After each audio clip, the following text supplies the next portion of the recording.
Hello. So I had a great plan today. I got a new sword and I was planning to do a video, to do a quick review of it. I'd actually dragged out my camera, tripod, lighting equipment. It's going to be glorious. But this is a typical Vancouver day, so none of that will be possible. Instead, I'm just standing underneath an overhang here on the side of the house, and I'll just do a very, very brief review. So, this new sword I've purchased is the O-katana, Bushi class O-katana, silver dragon from Dynasty Forge. It's my first time owning a Dynasty Forge sword. I was attracted to it because of the extra length. I've been practicing using a katana which is actually owned by my teacher, and which I've always felt was just a tad bit short for me, but I'll get back to that in a moment. So maybe I'll start with my initial impressions. You're going to notice, by the way, this gold sageo, this did not come with the sword, it came with the black one.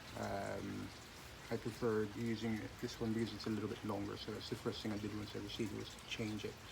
So this sword retails on their site. It's a Canadian company, but for some reason all of the prices are in US dollars. So there's something to be aware of if you're purchasing from inside Canada. It retails for $690. It's currently discounted for $414. However, it is out of stock, and this is actually the last one. I got it further discounted because there's actually damage to the saya. I don't know if you can see that. There's a crack there.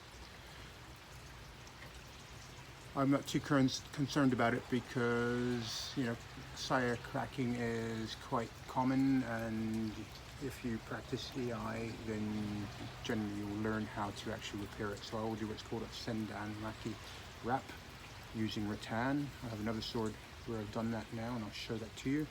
Usually when you see the cracking in the saya, it's on this side, the edge side, and it's caused by essentially a bad draw, where you actually end up splitting the saya.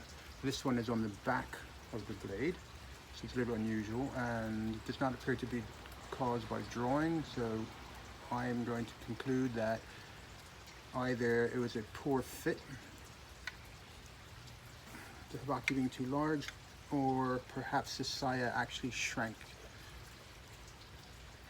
once this was shipped to Canada. I believe these are made in China, and there might be a difference in the humidity.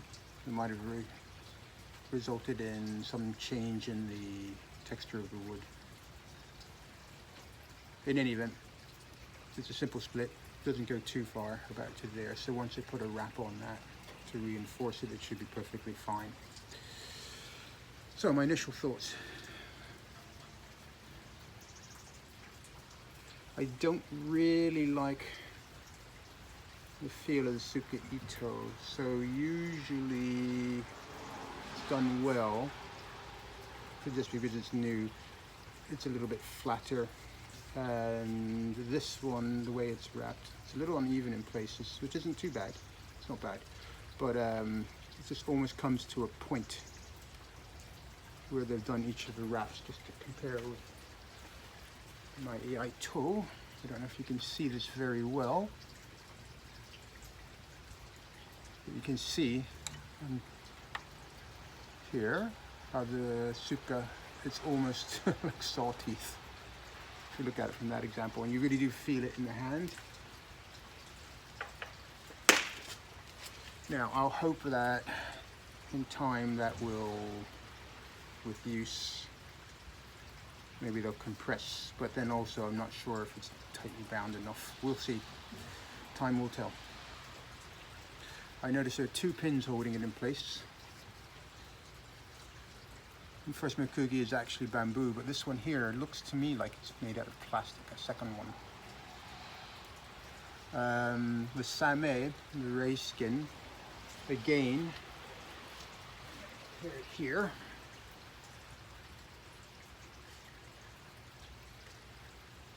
I'm not absolutely certain without taking it out, but I'm wondering if that really is real same or if it's some sort of artificial.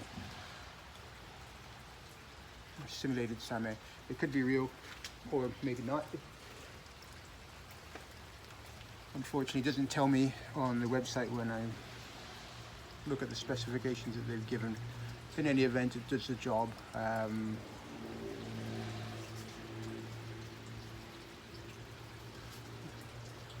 Okay. The Tsuba, my initial impression of the Tsuba is I don't really like it. It's more decorative than practical. It's very rough. I saw actually a review that was done by Matt Easton of Scholar Gladiatoria, and he really commented on this. That a number of the fittings are actually quite rough. And I definitely agree in the case of this Tsuba. When you're actually using it in hand, it could, you know, potentially do some damage to your hand. If you're holding it properly, it shouldn't, because we won't really be touching it. But, you know, if you're doing serious cutting, your hand might shift. Anyway, I don't like it. Also, that's from a practical perspective. Aesthetically, I'm also not that keen on it. It's a little bit too, I don't know, ostentatious. I would prefer something simpler. I would prefer, personally, just I'll give you another comparison to this one. Nice smooth surfaces, you notice. Not much to hurt your fingers. I don't need it to be so showy.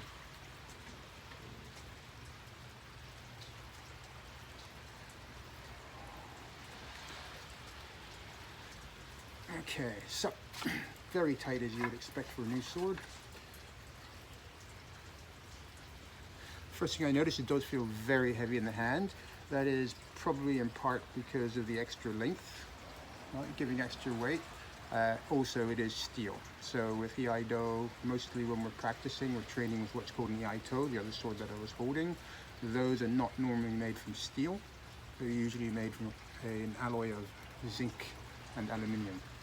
The one I've been training with is a heavy version, which is supposed to more closely simulate the weight of an actual steel blade, but this is definitely heavier.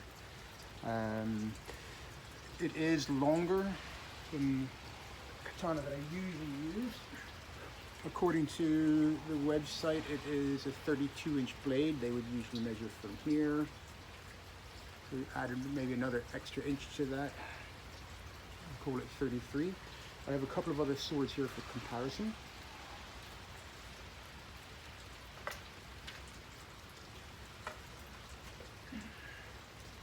All right, so here is the O-katana, which in Japanese incidentally means long katana. And here we have the iaito that I use for training regularly. There's very little difference in length on the tsuba, the grip. So put the guards together, you'll see it's only very slightly longer. It's less than an inch. If we compare the blades, you can see you've got a few extra inches of reach there. Now personally, I would prefer a slightly longer grip or tsuba. Especially, you know, I feel that even using this length of sword, with a longer blade, even more so, I would prefer slightly longer, maybe another inch or two. No, it's a little bit longer, so maybe another inch on the tsuba, but it's not bad. So the Hamon is really nice, clean. There's sort of a double-edged border in there. It's a very well-defined point.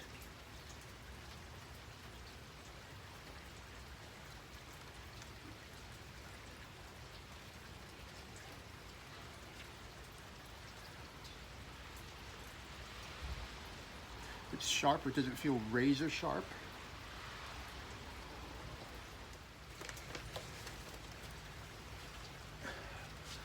I was hoping to do some cutting, but I won't be able to do that today given the weather, obviously. So I'll just give a little test of the edge here on paper. It's a standard envelope. A slight nick.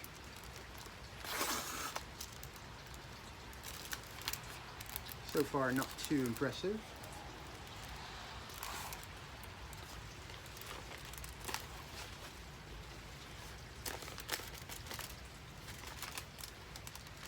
too impressed so far.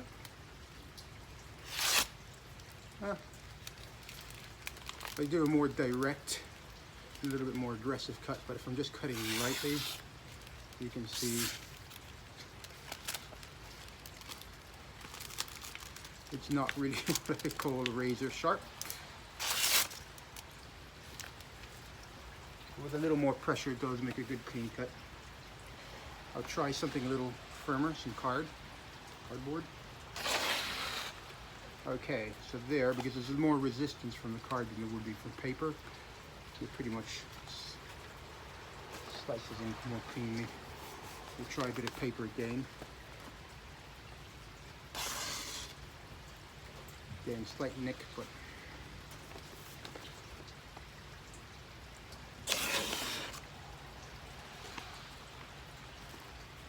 so I'm primarily using my swords for iaito. If I were going to be doing a lot of cutting, this might be a little bit disappointing. You could always get it sharpened. Personally, I wouldn't want to sharpen it myself.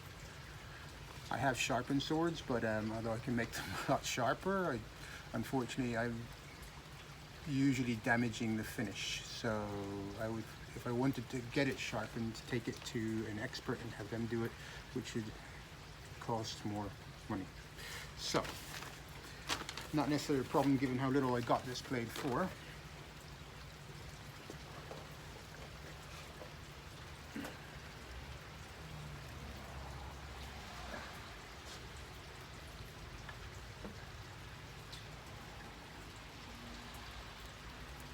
Just having another quick look at the saya.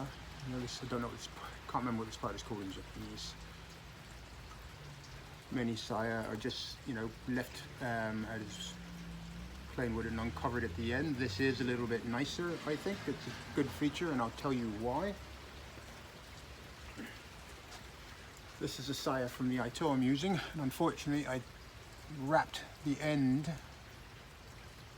on the wall, I believe, when I was coming up the steps at one point, and it took the enamel right off. So this would have been a little bit nicer. It would have given it some protection, protect the enamel. I'm not too concerned if this metal was to get scraped, but taking the enamel off does allow moisture in and can cause damage to the wood. So that is nice. This is what I was referring to before. This is a sendan maki wrap. I put it on myself when I accidentally split the sword during a bad, the saya, the sheath, during a bad draw. So it's basically just rattan wrapped around and glued in place, but it does significantly reinforce the sword. You will see katanas with sayas that are entirely wrapped for aesthetic purposes, as well as reinforcing the saya. I've also seen images of katanas where they actually wrap the grip, the tsuba, with the sendan maki wrap as well.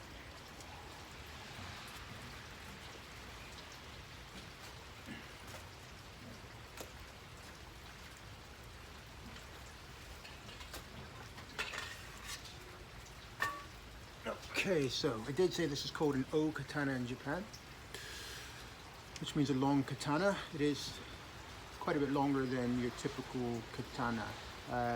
The one I compared to a moment ago, that I'm using my iaito for my practice, even that is actually probably longer than a typical katana. If you're looking at the swords that were in use by samurai, say in the 16th century, it would be substantially longer. That is in great part due to the fact that I'm a much taller person. I am 5'10", almost 5'11", and given the way that we usually measure the swords for the user, I would usually expect to have a longer sword. However, they're not necessarily easy to come by. This sword, not a very good one actually. I purchased 29 years ago when I first started doing Iai, and I didn't know very much then about swords, and it was totally unsuitable. It was made in Spain. It's basically a relatively cheap knockoff. The blade is, I don't know if you can see the Hamon, sort of etched in Hamon on stainless steel. I did learn a lot from it, however. I learned how to bind the sword myself, so I actually bound this tsuka, so this tsuba with the tsuka ito myself, and a number of other skills. So it had its uses, but one thing it does illustrate is this is probably about a typical length of what you would have seen used by samurai in the 16th century. If we measure the length, okay, let's say 28 inches to the tsuba. And let's look at it overall. So 28 inches is, I believe, typical. Pretty much typical for what you would have expected. Oh, I can't quite get this tape measure on. There we go. So it's just a touch over 37 inches out in total length. So that is about the typical length that you would expect. I would say it's not as thick and the blade is not as wide as it should be, but it gives you an idea.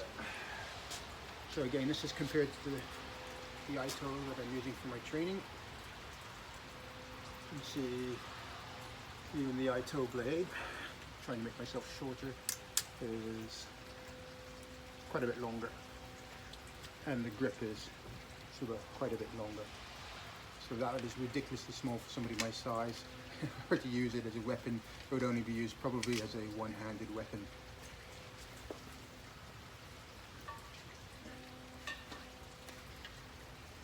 And again, now compared to the O-katana. So there you go. It's a huge difference in reach and very substantial difference in the length of the tsuba.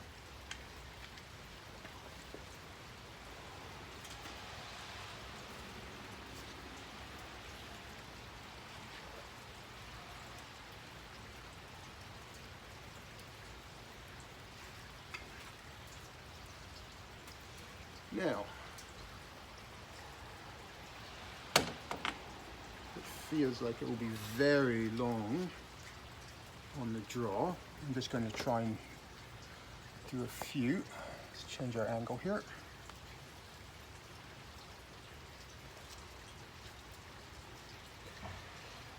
Bear with me, this is Canada. It's March. My hands are actually very cold at this point. In addition to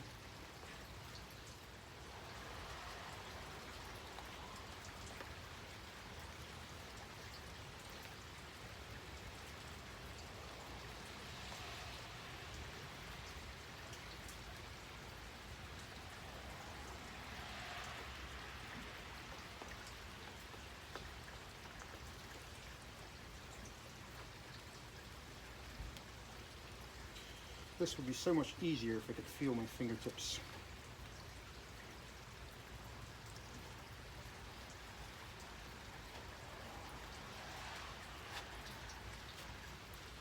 All right, let's see how this feels when I draw it. Try and stay dry.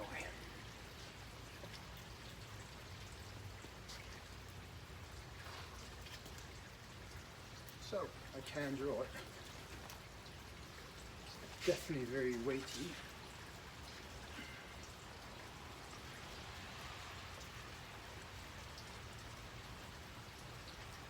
Definitely a stretch putting it back in though.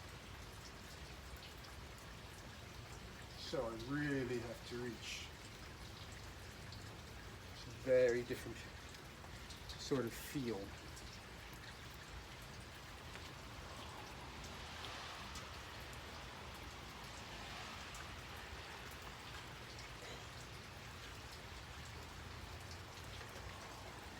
So make it a little tricky performing tenouchi.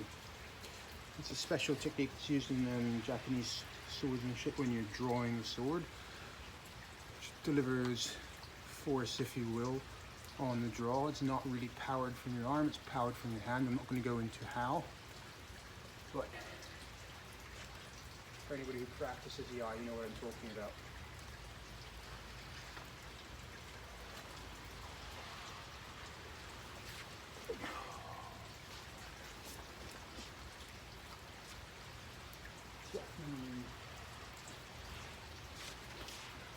Very substantial weight.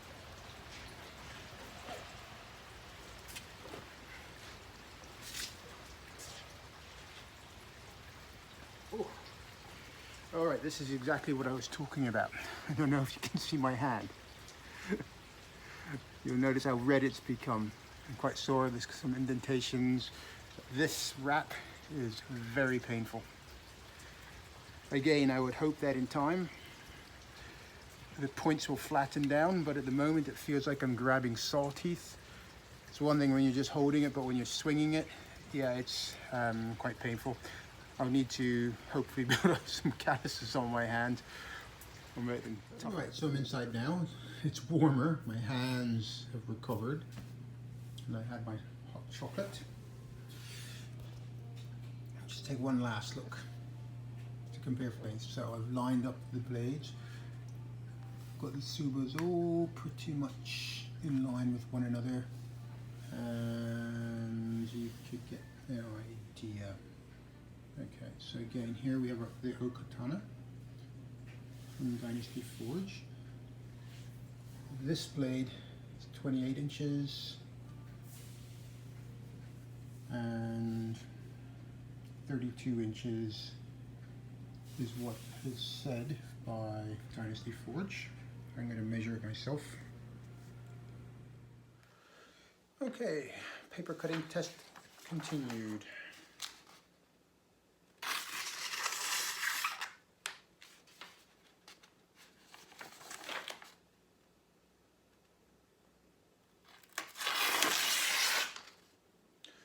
Okay, so this is a stainless steel blade that I sharpened myself.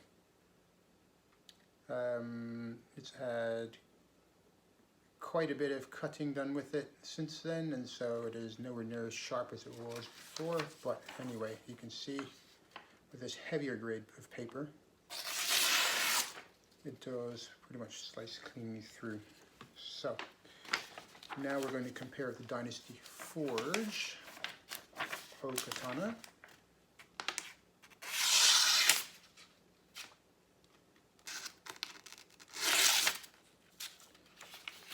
Yeah.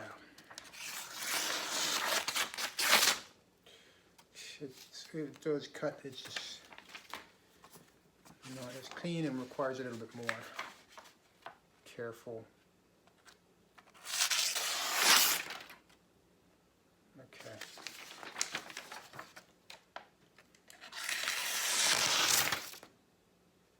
So, definitely cutting. Again, I'll compare it to my self-sharpened blade. That sort of tore. Try a push cut. Whoopsie, not enough paper left for that. Definitely cut. Right. Running out of paper here. Okay, so that one was cutting, the stainless steel blade was actually cutting better towards the tip, so I'm going to try the same thing with the Dynasty Forge sword, and we shall see. A little harder to use this way, but yeah, it definitely seems to be sharper towards the tip. I'm not going to call it a very clean cut, but it was definitely cut.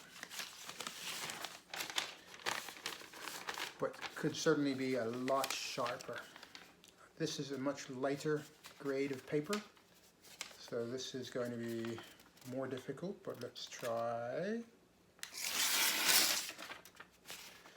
Okay, so again it cut, but a lot of that cutting I think is coming from the weight. So if we look, it's not really a clean slice. And again, we'll compare with this blade that I sharpened. Let's not go there.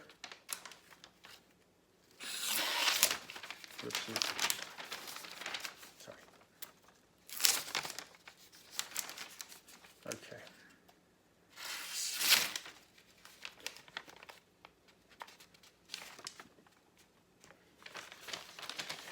Anyway.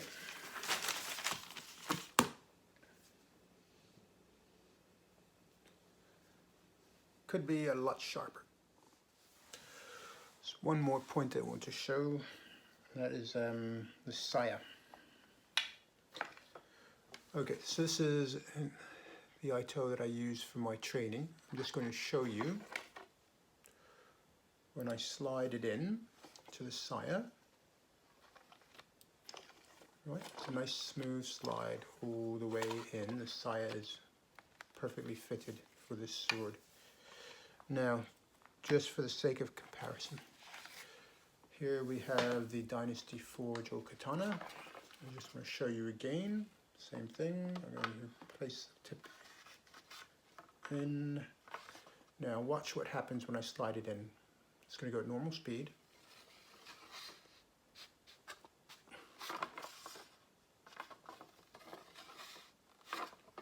Get to about here.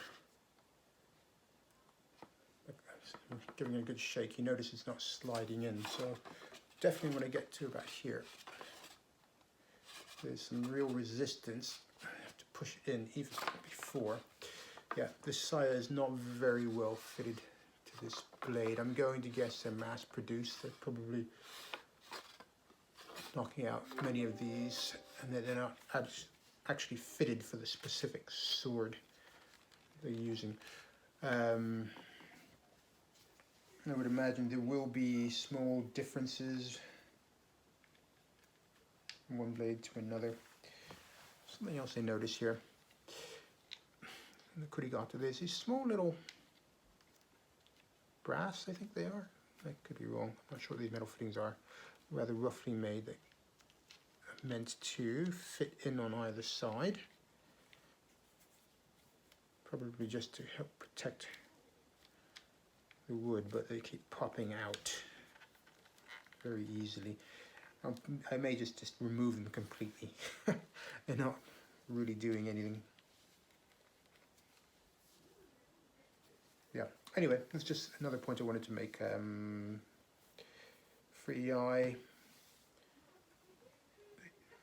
it might not be much of an issue for cutting, but definitely for EI or iaijutsu, that is definitely a bit of an annoyance.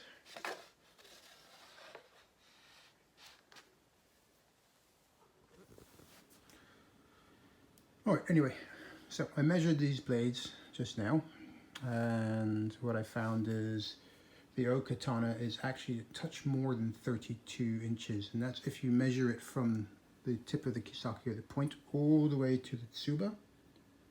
I got to 32.5 inches, so it's actually a little bit more than 32 compared to the iaito that I'm using for my training, which was 30. So an extra 2.5 inches in length on the blade here. And this katana here, which to our eyes looks like a miniature, it's quite small, but in fact is representative of the length that you would have found in use in Japan in, say, the 16th century. That one is 28 inches from the kisaki all the way to the tsuba. Although don't think that the width of the blade or the depth of it is necessarily representative. This blade is certainly made a little bit more lightly. In any event, as you can see, the O-katana does give you fairly significant length advantage. Now, I don't know on average typically what you would have found O-katanas measurements would have been if you were to consider one at the time. I don't know if they've upscaled this O-katana for people today, or if this is actually typically what you would have found lengthwise for swords in use, say, in the 17th century. But certainly it does give you an extra reach advantage. So just to sum up again my points from earlier, I do like the blade. It's not forged. It's not tamahagane. It is 1095 carbon steel, but you know it is hard. And the Hamon is simple but fairly clean. It's a well-defined point, or kisaki, and the bohi fittings are in some cases rather simple, but in the case of the Tsuba, again, I'm not keen on that Tsuba. I don't really like it aesthetically, but more importantly, I don't like the feel. I think if your hand was to come into contact with that, it would feel rather unpleasant, but again, just bear in mind that swords are gripped differently in different sword styles. So I've studied iaito and iaijutsu. I started with iaito 29 years ago, and then I went to Olympic fencing with with saber and foil, and then came back to iaijutsu. I've also been learning Italian longsword, fiore, and I've even tried side swords. So I'm aware that with different types of swords, how you grip it will be different. Also within different schools or traditions within one type of sword use, you will find different ways of gripping them. But typically, when you're gripping the katana, your hand will not come in contact with the tsuba. Obviously that may change if you're striking something, you know, with a lot of force, something gives resistance. If you're doing cutting, there's always a possibility that your hand will shift, but generally your hand will not be coming into contact with the tsuba. So although I don't like the texture, I wouldn't expect my forefinger, if you will, to get any closer than that. My biggest criticism is actually the wrap. Again, if you look at the tsuka ito, you'll see it looks like saw teeth. This is like looking at a mountain range. There's some inconsistency, but that to me is less of concern. These rather hard points, I just find very uncomfortable when I'm gripping it. Definitely when you're swinging it, there's quite a bit of weight with this blade. Particularly when you have cold hands like I did when I was swinging it outside, it was actually quite painful. Probably not so bad if you're continuing to move, but when you're stopping the blade, you really feel it. Alright, that's the end of my review. Thank you for watching.